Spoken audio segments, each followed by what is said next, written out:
College आता 10वीच्या मुलाला जर का 10वी झाली तर अडचण अशी येते की कॉलेज निवडावे कुठे. कारण बघितलं गेलं तर पुण्यामध्ये फार कॉलेज आहेत आणि खूप चांगले कॉलेज म्हणजे काही कॉलेज स्पोर्ट्ससाठी नामांकित असतात, काही कॉलेज अभ्यासासाठी असतात, काही स्पर्धा परीक्षासाठी असतात, बरोबर आहे. आणि जेव्हा कॉलेजला नंबर लागतो ह्याचा अर्थ ऍडमिशन घ्यावीच अशी कोणतीच प्रकारची सक्ती नसते.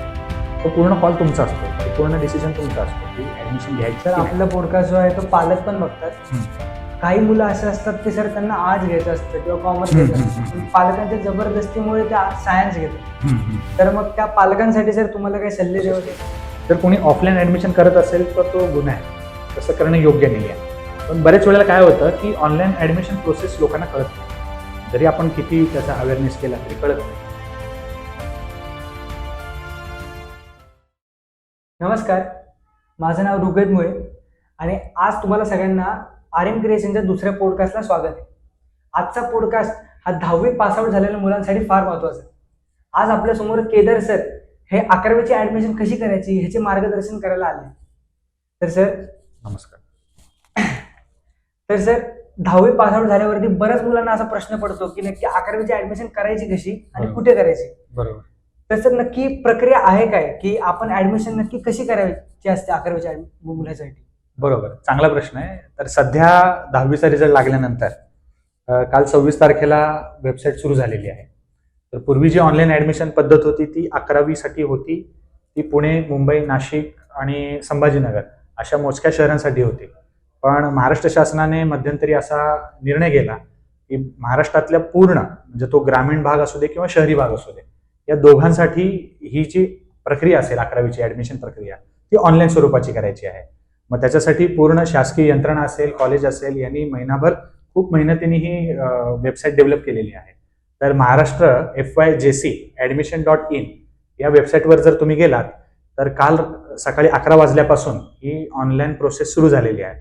त्यात सुरुवातीला महत्त्वाचा टप्पा असा आहे की आपण आपलं रजिस्ट्रेशन, म्हणजे आपल्याला फॉर्म नोंदणी करायची आहे. त्या नोंदणीमध्ये बेसिकली असं आहे की तुम्ही पुण्यातले आहात की पुण्याच्या बाहेरचे आहात, PMC एरियात येता का PCMC एरियात येता, तुमचा बोर्ड कुठला आहे, SSC बोर्ड आहे का ICSE बोर्ड आहे की इतर बोर्ड आहे, त्या पद्धतीने तुम्हाला तो फॉर्म भरत जायचा आहे.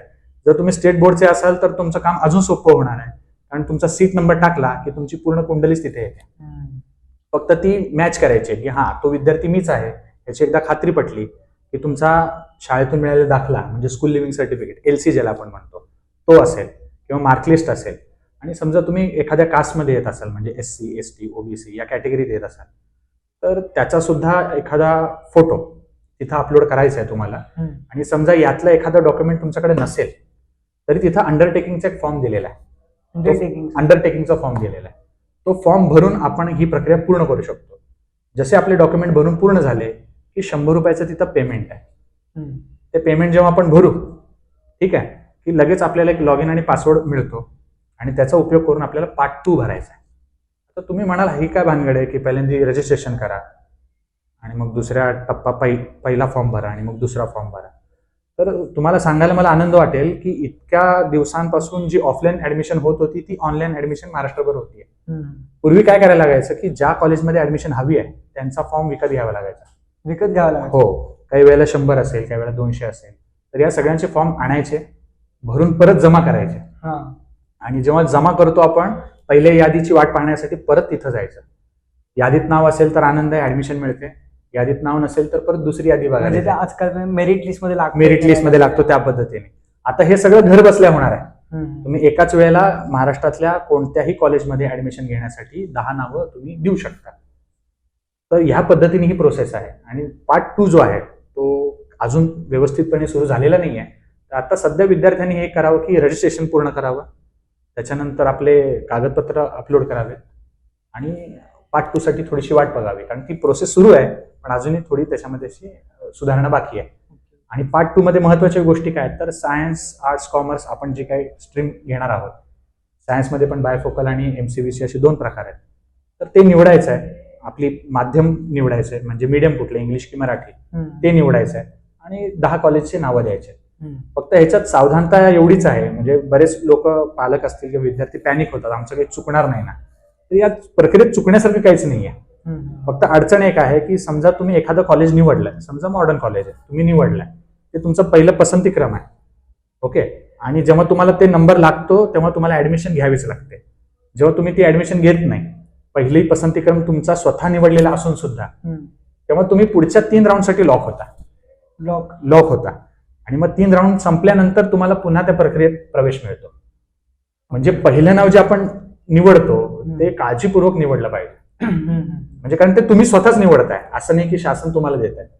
तर तुम्हीच ते नाव निवडता, ते योग्य असावं, व्यवस्थित असावं. बऱ्याच वेळा असं होतं की आईचं एक म्हणणं असतं, मुलाचं एक म्हणणं असतं, वडिलांचं एक म्हणणं असतं, यातनं काहीतरी ते निष्पन्न होतं आणि एक नाव दिलं जातं.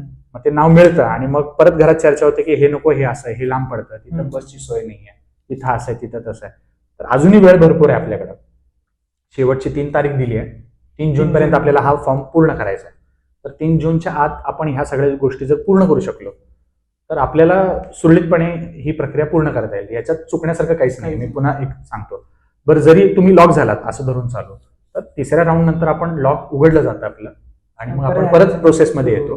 आणि ही प्रोसेस जवळपास 3.5 महिने चालते. त्यामुळं घाबरण्याचं काहीच कारण नाही आहे. आणि तुम्ही आता जर ऑनलाईन पाहत असाल तर लाखो सीट्स आहेत. पुण्याचीच कॅपॅसिटी 1,10,000 आहे.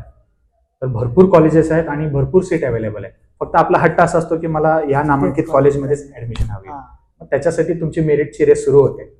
त्याच्यात पण 2 गोष्टी सांगतो मी तुम्हाला, की जेव्हा पहिली मेरिट लिस्ट येते तर त्याच्यानंतर कट ऑफ असतो कॉलेजचा. तो कॉलेजचा कट ऑफ पाहायचा, आपले मार्क पाहायचे की आपल्या आणि कॉलेजच्या कट ऑफ मध्ये समजा 1-2 टक्क्यांचा फरक असेल किंवा 5 टक्क्यांपर्यंतचा फरक असेल तर आपल्याला ऍडमिशन सेकंड राऊंडला मिळेल. पण समजा 10 आणि 15 टक्क्यांचा फरक असेल कट ऑफ मध्ये आणि आपल्या मार्कांमध्ये तर आपल्याला ते कॉलेज मिळणार नाहीये. अवघड आहे किंवा थोडंफार स्ट्रगल जास्त आहे. त्यापेक्षा आपण दुसऱ्या कॉलेजचा विचार केलेला बरा. म्हणजे सर समजा पर्सेंटेज कमी पडले आणि ज्या कॉलेजचा कट ऑफ जास्त असेल मग त्या कॉलेजला आपल्याला ऍडमिशन घेणे फार अवघड आहे. जाणं म्हणजे शक्य नाही. ओके. आणि सर ते इन हाऊस कोटा सर काय असतं? हाऊस कोटा असतो. आता कोट्याचे 4 प्रकार आहेत तसे पाहायला गेले तर. इन हाऊस कोटा म्हणजे ज्या शाळेतनं मुलगा विद्यार्थी पास होतो 10वी, त्या शाळेचं समजा ज्युनियर कॉलेज असेल किंवा त्या संस्थेचं असेल तर त्याच शाळेच्या त्याच विद्यार्थ्यांना लगेच तिथे ऍडमिशन मिळते. पण त्याची लिमिटेशन आहे, तेही 10% असतात. त्याला मेरिट लिस्ट लागते का नाही? मेरिट लिस्ट त्यात सुद्धा असते. म्हणजे समजा एक 80 मुलं असतील आणि 80 पैकी 10 मुलं त्यात अप्लाय करू शकतात. त्या 80 मुलांना त्या मेरिटमधनंच त्यांना ऍडमिशन दिली जाते. इन हाऊस कोटा जेव्हा आपण आतल्या मुलांची कॉम्पिटिशन. हो, स्पर्धा सगळ्या ठिकाणीच आहे. स्पर्धेला सगळीकडेच वाव आहे. जेव्हा एक 80 मुलं फॉर्म भरतील त्यातले 10 मुलांनाच तिथं ऍडमिशन दिली जाते. ओके, म्हणजे 8 मुलांना यामध्ये ऍडमिशन मिळू शकते इन हाऊस कोटा. तर त्याच्यामध्ये पण कशी प्रक्रिया आहे की तुम्ही जेव्हा पार्ट 1 भरताय तर तुम्हाला तिथं विचारलं जातं तुम्हाला इन हाऊस कोट्यातनं ऍडमिशन हवी किंवा नको. जर तुमच्याच शाळेचं ज्युनियर कॉलेज असेल तर तुम्ही त्याला येस केलं तर बरोबर ते शाळेच्या वेबसाईटवर दिसतं आणि मग तुमची मेरिट तयार होते आणि मग तुम्हाला तिथे ऍडमिशन मिळू शकते. दुसरा आहे मायनॉरिटी कोटा. त्याच्याबद्दल खूप चर्चा झाली. तर मायनॉरिटी कोटामध्ये पण 2 प्रकार आहेत. एक लिंग्विस्टिक म्हणजे भाषिक अल्पसंख्याक जी लोक आहेत, म्हणजे महाराष्ट्राची भाषा जी आहे ती मराठी आहे. तर समजा कोणी कन्नड असेल, तेलुगू असेल तर अशा भाषांच्या लोकांना सुद्धा मराठीत शिक्षण घेता यावं किंवा अशा लोकांनी जी संस्था उभी केली आहे अशा लोकांसाठी डायरेक्ट ऍडमिशनची एक प्रोव्हिजन आहे. ओके. तर ती संस्था गुजराती असेल कदाचित किंवा कन्नड असेल असं, किंवा मग धार्मिक दृष्ट्याने पण अल्पसंख्याक आहेत, जसं शीख आहे, मुस्लिम आहे, ख्रिश्चन आहे. अशा लोकांनी त्या विद्यार्थ्यांसाठी काढलेल्या कॉलेजेसमध्ये 50% राखीव जागा असते. तर तो एक भाग होऊ शकतो. दुसरा स्पोर्ट्स कोट्यातनं पण ऍडमिशन होतात. जे स्पोर्ट्स मधले जे 10वीच्या परीक्षेच्या वेळेला जिल्हा परिषद असेल किंवा स्टेट लेवल असेल किंवा नॅशनल लेवल असेल त्यासाठी स्पोर्ट्स खेळले आणि काही चांगले प्रमाणपत्र मिळवले त्यांनी आणि त्यांना 10वीला मार्क पण मिळाले.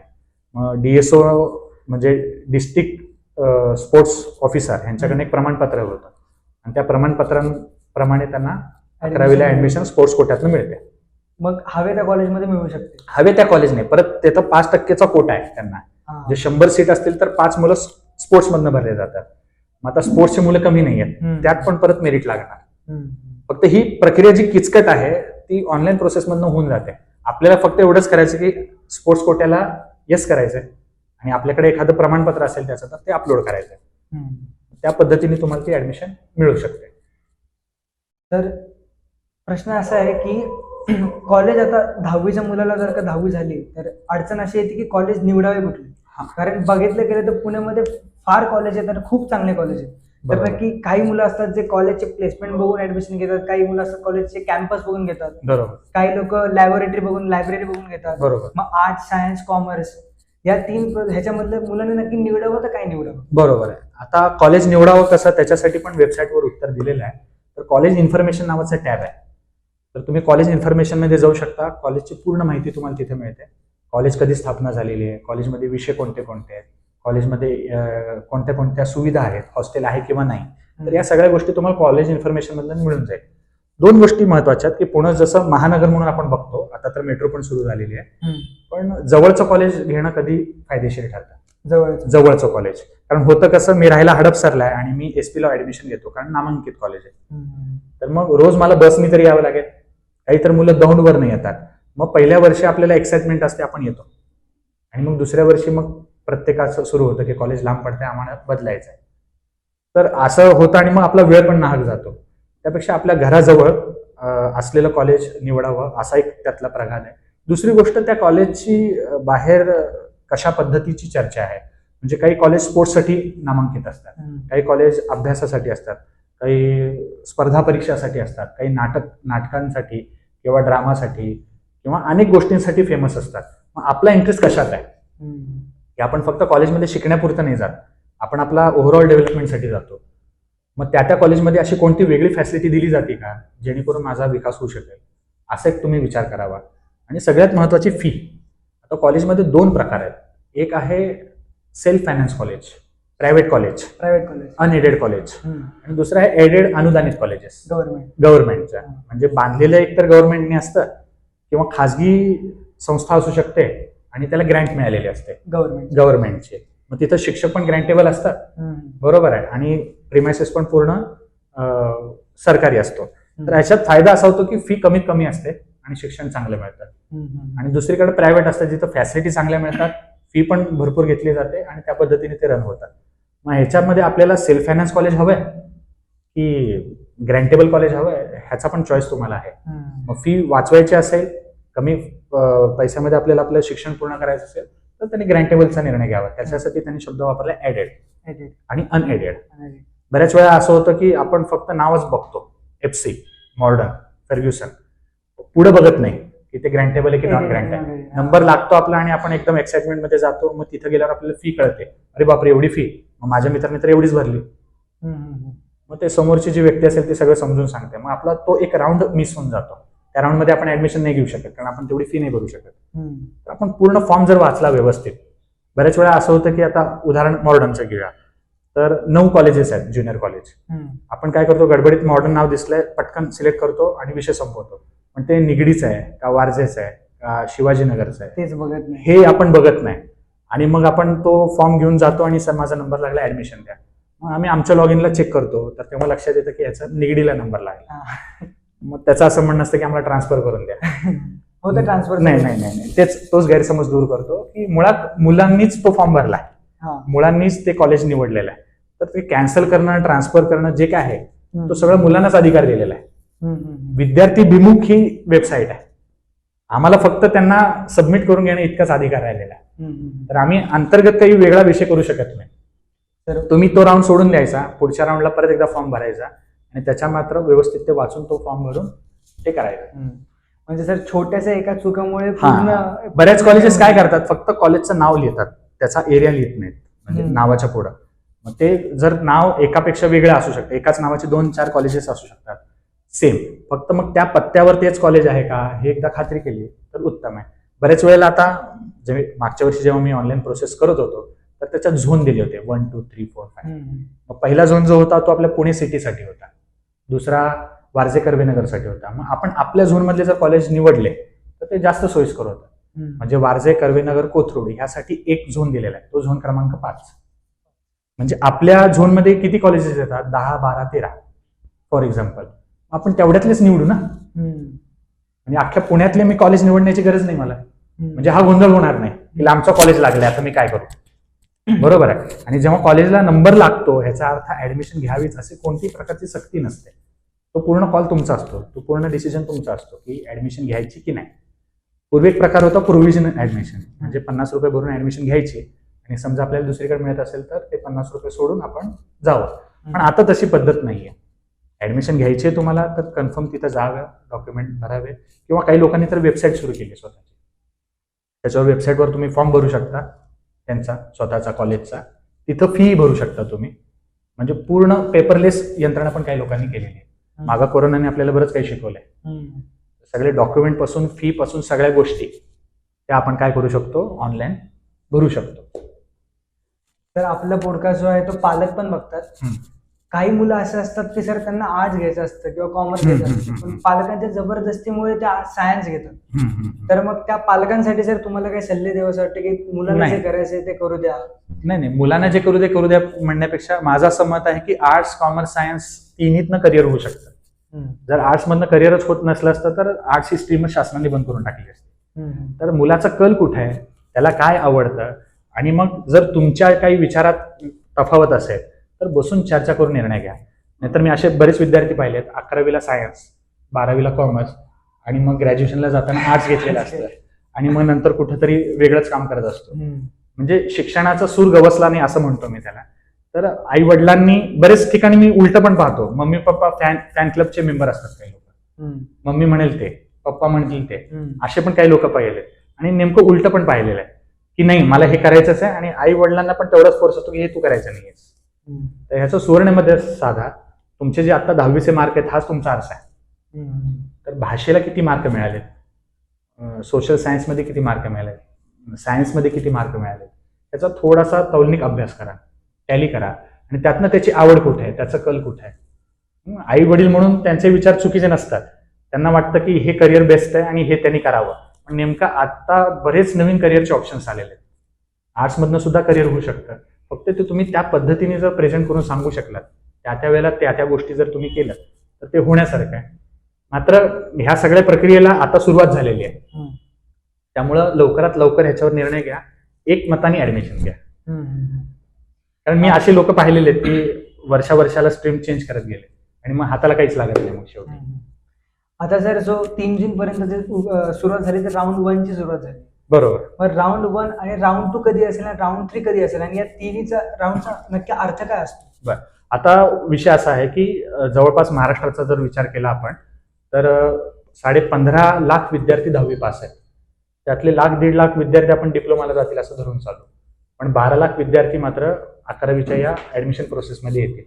तर या सगळ्या 11 लाख विद्यार्थ्यांना 3 तारखेपर्यंत पार्ट 1 आणि 2 भरायचं, जेणेकरून तुम्हाला ऍडमिशन कोणत्या स्ट्रीमला हवी आहे आणि तुमचं मेरिट किती आहे हे आपण तिथं डाटा देतो. त्याच्यानंतर होतं काय की 4 आणि 5 तारखेला ते डाटा प्रोसेसिंगला बसतात. म्हणजे डेप्युटी डायरेक्टर असेल किंवा शासनाची व्यक्ती असेल तर ते डाटा प्रोसेस करून त्या कॉलेजेसना तो डाटा पाठवला जातो की तुमचं मेरिट इतकं निघतंय आणि तुम्हाला या पद्धतीने ऍडमिशन होत आहे. म्हणजे समजा माझी इंटेक कॅपॅसिटी 80 असेल तर मला समजा पहिले 40 विद्यार्थी मिळत असतील तर ते त्या पद्धतीने मिळणार. आणि मग 6 तारखेला ते आपल्याला डिस्प्ले करतील आणि 9, 10, 11, 12 या 3 तारखेमध्ये आपल्याला ऍडमिशन घेता येईल. म्हणजे समजा आता तुम्ही 3 तारखेपर्यंत फॉर्म भरला तर 9, 10 आणि 11 या 3 दिवसांमध्ये तुम्ही प्रत्यक्ष कॉलेजला भेट देऊन किंवा त्यांच्या वेबसाईटवरनं प्रक्रिया पूर्ण करून ऍडमिशन घेऊ शकता. समजा काही लोकांना ही प्रक्रियाच कळली नाही आणि त्यांनी या प्रक्रियेत भागच घेतला नाही तर त्यांनाही संधी आहे. पुढचं टाइम टेबल लवकरच जाहीर होईल आणि त्या टाइम टेबल प्रमाणे पुन्हा असंच होईल की पार्ट 1, पार्ट 2 भरा.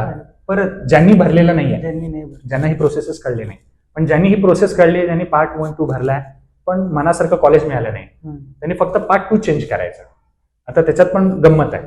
पार्ट 2 चेंज करताना आपण पहिलं कॉलेज समजा एखादं टाकलंय आणि त्याचं मेरिट आपलं मेरिट मॅच होत नाहीये तरी आपण तेच कॉलेज पुन्हा टाकलं तरी कधीच नंबर लागणार. मी जसं मगाशी म्हणलो की कट ऑफचा अभ्यास केला पाहिजे. कट ऑफचा अभ्यास आणि आपला मेरिट हे मॅच होतंय का बघून, किंवा एक 5-10% फरक असेल तर थांबून आपण तो फॉर्म पुन्हा एकदा भरला पाहिजे, किंवा मग जवळपासचे दुसरे कॉलेजचे ऑप्शन आपण भरत राहिले पाहिजे. आपली अडचण होते इथं की माझ्या मित्राला मिळाली आणि मला नाही मिळाली. मित्राचे मार्क, त्याची कॅटेगरी, त्याने तो कुठल्या कोट्यातनं जातोय का ह्याचा अभ्यास आपण नाही करत. आपण फक्त घरांपर्यंत हाच मेसेज पाठवतो की त्याची झाली आणि माझी होत नाही. तर असं नाही आहे. तर आपण पार्ट 2 साठी पुन्हा एकदा अप्लाय करायचा आणि त्याच्यामध्ये पुन्हा एकदा आपण कॉलेजेसची नावं बदलायची. म्हणजे पहिले जे 10 नावं होती तोच खालीवर क्रम करू शकता, पूर्ण आहे तसं ठेवू शकता, किंवा 10च्या 10 नावं आपण बदलू शकतो. 10च्या 10 नावं आपण बदलू शकतो. तर या पद्धतीने ती प्रोसेस आहे. त्याच्यानंतर ज्यांना परत दुसऱ्या राऊंडमध्ये पण नंबर लागला नाही त्यांच्यासाठी तिसरा राऊंड आहे. आणि तिसऱ्या राऊंड नंतर स्पेशल राऊंड जाहीर केलाय. Special round. तर मागच्या 10 वर्षात मी पाहत आलोय की स्पेशल राऊंड पण 3 होतात.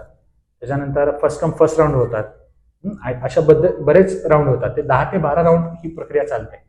2-2.5-3 महिने प्रक्रिया चालते. शेवटच्या मुलाला ऍडमिशन मिळेपर्यंत ही प्रोसेस चालूच राहते. बरेच मुलं काय करतात, डिप्लोमाला ऍडमिशन घेतात, महिनाभर कॉलेज करतात आणि नंतर त्यांना वाटतं की डिप्लोमा मला झेपणार नाही, मला परत 11वी यायचं. तर अशा मुलांना सुद्धा संधी असते स्पेशल राऊंडमध्ये. दुसरी संधी शासनाने अशी उपलब्ध करून दिली जी मुलं एटीकेटी आहेत, ज्यांचा एखाद दुसरा विषय राहतो आणि 10वीला ते एटीकेटी लागतात. अशा विद्यार्थ्यांना पण शासनाने संधी दिली की जुलैमध्ये परीक्षा होते, त्याचा ऑगस्टमध्ये रिझल्ट लागतो आणि 10 ऑगस्टच्या आसपास स्पेशल एटीकेटी राऊंड तयार होतो आणि या मुलांना सुद्धा परत 11वीला प्रवेश मिळतो आणि त्यांचं वर्ष वाचतं. गव्हर्नमेंटनी असं सुद्धा एक प्रोव्हिजन करून ठेवलेलं आहे. आणि सर ते फर्स्ट इयर फर्स्ट सर्व जे राऊंड असतं ते नक्की काय असतं? फर्स्ट कम फर्स्ट राऊंड म्हणजे असं आहे की समजा एखाद्या कॉलेजमध्ये 2-3च जागा शिल्लक आहेत आणि संपूर्ण महाराष्ट्राचा विचार केला किंवा पुण्याचा विचार केला तर तिथं पण एक तुरळक 1000-2000 ऍडमिशन शिल्लक आहेत. मग ह्याच्यासाठी मोठी ऍडमिशन प्रोसेस राबवण्याची गरज नाही आहे. विद्यार्थी संख्या पण कमी आहे, बरोबर, आणि जागा पण कमी आहेत कॉलेजेसमध्ये. मग अशा वेळेला काय करतो आपण, सकाळी 10 वाजता वेबसाईट उघडते, फर्स्ट कम फर्स्ट राऊंड सुरू होतो. आपण पाहू शकतो की कोणत्या कॉलेजमध्ये किती वेकन्सी आहे. समजा एखाद्या कॉलेजमध्ये 4 वेकन्सी आहे आणि मला त्या कॉलेजमध्ये ऍडमिशन हवी आहे, तर मी पटकन त्या कॉलेजचं नाव सबमिट करतो. माझ्या लॉग इनमध्ये ते कॉलेज दिसायला लागतं आणि मी ती प्रिंटआउट काढून त्या कॉलेजला हजर होतो की तुमच्याकडे 4 वेकन्सी होते, त्यातली एक मी घेतली, मला ऍडमिशन द्या. कॉलेजला पण ती प्रक्रिया सोपी झाली. ज्या मुलांनी 10 वाजता फॉर्म भरला तो 10:30 वाजता माझ्याकडे येतोय आणि मी 11 वाजता त्याला ऍडमिशन देतो. म्हणजे फर्स्ट कम फर्स्ट, जो पहिला येईल त्याला पहिल्यांदा ऍडमिशन. म्हणजे आता एवढी जी प्रोसेस केली आपण, पार्ट 1, पार्ट 2, पार्ट 3, मग ते डाटा प्रोसेस होईल. मग डाटा प्रोसेस मधनं परत मग त्या कॉलेजेसला ती इन्फॉर्मेशन जाईल आणि मग ते कॉलेजवाले विद्यार्थ्यांना फोन करतील की तुमचा नंबर लागला या ऍडमिशनला. ही प्रोसेस पूर्णपणे बदलते कारण तेव्हा जागा कमी शिल्लक राहिलेल्या असतात आणि मग या पद्धतीने admission first come first serve. अशा पण 3 राऊंड होतात. ह्याचे पण 3 राऊंड होतात. जोपर्यंत विद्यार्थी शिल्लक दिसतात लॉग इनला, म्हणजे असं तुम्ही वेबसाईटवर पाहू शकता की जवळपास पुण्याची कॅपॅसिटी 1,10,000 आहे आणि समजा 90,000 ऍडमिशन झालेत. उरलेल्या ऍडमिशन प्रोसेससाठी हे फर्स्ट कम फर्स्ट असं आपण राबवू शकतो.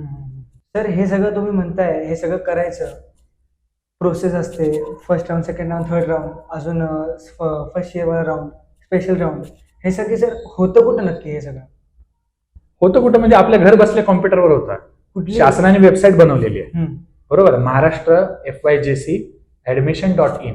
महाराष्ट्र FYJC admission.in या वेबसाईटवर जायचं.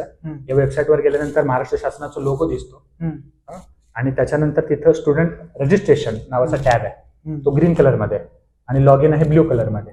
तर पहिल्यांदा तुम्ही तुमचं रजिस्ट्रेशन करून घ्या, पार्ट 1 भरा, तुमचे डॉक्युमेंट अपलोड करा, पेमेंट करा 100 रुपयाचं आणि त्याच्यानंतर पार्ट 2 साठी तयार करा. तर ऑनलाईन ऍडमिशनचं आपलं आता आपण अख्खी प्रोसेस बघितली, बरोबर, पण काही लोक असतात जे ऑफलाईन ऍडमिशन सुद्धा करतात. बरोबर. तर ऑफलाईन ऍडमिशन करणं हे योग्य आहे का नाही? नाही. बघा, आता पुणे शहर आणि PCMC साठी मागच्या वर्षीपर्यंत तर ऑनलाईन प्रोसेस होती. ग्रामीण भागामध्ये ऑफलाईनच ऍडमिशन होत होती. आता शासनाने असा निर्णय घेतलाय की संपूर्ण महाराष्ट्रामध्ये ऑनलाईन ऍडमिशन प्रोसेस व्हायला पाहिजे. त्याच्या मागचं कारणच असं आहे की पारदर्शकता आली पाहिजे की कोणत्या कॉलेजेसमध्ये किती ऍडमिशन होत आहेत, त्यांची इनटेक कॅपॅसिटी केवढी आणि ते त्याच पद्धतीने ऍडमिशन करतायत का हे शासनाला कळलं पाहिजे आणि कोणत्या विद्यार्थ्याचं मेरिटनुसार नुकसान पण नाही झालं पाहिजे. या दोन्हीसाठी ऑनलाईन ऍडमिशन प्रोसेस केली आहे. जर कोणी ऑफलाईन ऍडमिशन करत असेल तर तो गुन्हा आहे, तसं करणं योग्य नाही आहे. पण बरेच वेळेला काय होतं की ऑनलाईन ऍडमिशन प्रोसेस लोकांना कळत नाही, जरी आपण किती त्याचा अवेअरनेस केला तरी कळत नाही. अशा वेळेला कॉलेज काय करतं की तुमच्याकडची माहिती जी आहे किंवा तुमच्याकडचे जे कागदपत्र आहेत ते स्वतःकडे घेतात आणि ऑनलाईन प्रोसेसमध्ये ती प्रोसिजर पूर्ण कॉलेजच करतं. किंवा आपण नेट कॅफेवाल्याकडे जातो किंवा अजून कोणी मित्र मैत्रिणीकडे जातो आणि त्यांना म्हणतो की हे एवढं करून द्या आम्हाला. बरेच वेळेला असं होतं की हे ऑनलाईन किचकट आहे फार, पहिली राऊंड झाली, दुसरी राऊंड झाली तरी काय आमचा नंबर लागत नाहीये, तिसऱ्या राऊंडमध्ये पण नाही लागला तर काय करायचं. मग बरेच लोक काही आमिषाला बळी पडतात आणि त्यांच्या आहारी जाऊन त्यांना काही पैसे वगैरे देऊन काही काम करण्याचा प्रयत्न करतात. तर हे पण करणं चुकीचं आहे तसं. तर स्पष्टपणे माझं असं सांगणं आहे की ऑफलाईन ऍडमिशन नाहीये, संपूर्ण महाराष्ट्रात करायचं नाही असा कायदाच केलेला आहे. तर ऑफलाईन ऍडमिशन असे काही प्रकार नसतो, ऑनलाईनच ऍडमिशन आहे. समजा तुम्हाला जमत नसेल ती प्रक्रिया तर दुसरं कोणीतरी करून देईल, नेट कॅफेवाला करून देईल, त्या शाळेतले शिक्षक करून देतील, किंवा टेक्नोसावी तुमचा एखादा मित्र असेल, यांची मदत घेऊन ही प्रोसेस कम्प्लीट करू शकता. पण ऑफलाईन ऍडमिशनच्या भानगडीत पडू नका. म्हणजे ऑफलाईन ऍडमिशन फक्त ऑनलाईनच करायचं. हा, तो तुमचा गैरसमज आहे. काही लोक म्हणतात की मी ऑफलाईन ऍडमिशन करून आलो, पण ते तसं नसतं. तुमची प्रोसिजर दुसऱ्यांनी कुणीतरी केली, तुम्हाला ते समजत नाही म्हणून, पण तुम्ही ऑनलाईन ऍडमिशनच केलेली असते. ओके. मग बऱ्याच वेळेला असं होतं की मला SMS नाही आला, मला नंबर नाही आला, तर त्या शिक्षकांनी स्वतःचा नंबर, स्वतःचा ईमेल ऍड्रेस असं सगळं टाकून तुम्हाला ते ऑनलाईन प्रोसेसमध्ये घेतलेलं असतं आणि तुमची ऍडमिशन झालेली असते. तुम्हाला ते माहितीच नाही. असं बऱ्याच वेळेला होतं. काही वेळेला गावाकडनं आलेले विद्यार्थी असतात, पुण्याचं आकर्षण असतं, शिकायला येतात, पण आई वडील पण कमी शिकलेले असतात, मग त्यांनाही ते जमत नसतं. मग अशा वेळेला आम्हीच त्यांची मदत करतो आणि त्यांना या प्रोसेसमध्ये घेत असतो. इनहाऊस कोट्याच्या मुलांसाठी पण ऑनलाईन प्रोसेस असते, म्हणजे सगळ्या कोणताही कोटा अप्लाय करण्यासाठी त्याच्या पार्ट 1 मध्येच दिलेला आहे. तुम्हाला कुठला कोटा अप्लाय करायचा आहे का, मग स्पोर्ट्स कोटा असेल, इनहाऊस कोटा असेल, मायनॉरिटी कोटा असेल, त्या कोट्याला अप्लाय करण्यासाठी तर पार्ट 1 आहे. जोपर्यंत तुम्ही पार्ट 1 भरत नाही, इनहाऊस कोट्याचं फक्त बेनिफिट इतकंच होतं की त्याच शाळेतल्या त्याच कॉलेजमध्ये तुम्हाला ऍडमिशन मिळतं. त्याला पण लिमिटेशन आहे, 10% म्हणजे 8च. 80ची कॅपॅसिटी असेल तर 8. बरोबर आहे. म्हणजे एखाद्या कॉलेजची कॅपॅसिटी 1000 विद्यार्थ्यांची असेल तर त्याचे 10% म्हणजे 100 मुलांना ते इनहाऊस मध्ये घेऊ शकतात. म्हणजे तिथं सुद्धा मेरिट आहे आणि ते मेरिट आपल्याला डिस्प्ले ऑनलाईन प्रोसेसवर करावंच लागतं. या ऑनलाईन प्रोसेसनी एक महत्वाची गोष्ट झाली की पारदर्शकता आली. म्हणजे किती कॉलेजमध्ये किती विद्यार्थी प्रविष्ट होऊ शकतात, ऍडमिशन होऊ शकते, बरोबर. किती कॉलेजमधनं किती विद्यार्थी पास आउट आहेत, या सगळ्या गोष्टी तुम्हाला त्यातनं दिसून येतात. मेरिट पण आपण लपवू नाही शकत. या पहिले ऍडमिशन दिलेल्या विद्यार्थ्याचे मार्क किती, शेवटच्या विद्यार्थ्याचे मार्क किती, किती कॅटेगरीचे विद्यार्थी ऍडमिशन घेतलेले आहेत, SC, ST, OBC, या सगळ्या गोष्टी आपल्याला ऑनलाईन प्रोसेस करून घेतात. तर सर खरं सांगू, इथं बसलो तर माझे बरेच डोक्यातले प्रश्न आहेत ना असे जरा सुटले आणि आमच्या प्रेक्षकांचे पण बरेच प्रश्न सुटले असतील. पण तुम्हाला जर का अजून काही प्रश्न असतील तर तुम्ही नक्की कमेंट करा आणि आम्ही तुम्हाला लवकरात लवकर रिप्लाय द्यायचा प्रयत्न करू. तर खरंच धन्यवाद, तुम्ही सर इथं पॉडकास्टमध्ये आले. खरंच तुम्ही उत्तरं सर एकदम अप्रतिम दिली आणि परत सर पुढच्या पॉडकास्टमध्ये नक्कीच लवकरात लवकर भेटूया. नक्कीच. फक्त शेवटी इतकं सांगेन की तुम्ही ऑनलाईन ऍडमिशन प्रोसेसमध्ये दाखल व्हा, सुरुवात करा. तुमच्या आपोआप एक एक प्रश्न सुटत जातील. हेल्पलाईन नंबर सुद्धा वेबसाईटवर दिलेला आहे, त्यांच्याशी संपर्क करू शकता किंवा तुम्ही ईमेल करून पण त्यांच्याशी संवाद साधू शकता किंवा हा पॉडकास्ट संपल्यानंतर पण कमेंटमध्ये काही प्रश्न विचारा. शक्य तितके उत्तर देण्याचा मी प्रयत्न करेन. सर आर्यन क्रिएशनसाठी सर एकदा लाईक, शेअर, सबस्क्राईब करायला सांगा. Like, share and subscribe. सगळ्यांना धन्यवाद. भेटू पुढच्या पॉडकास्टमध्ये.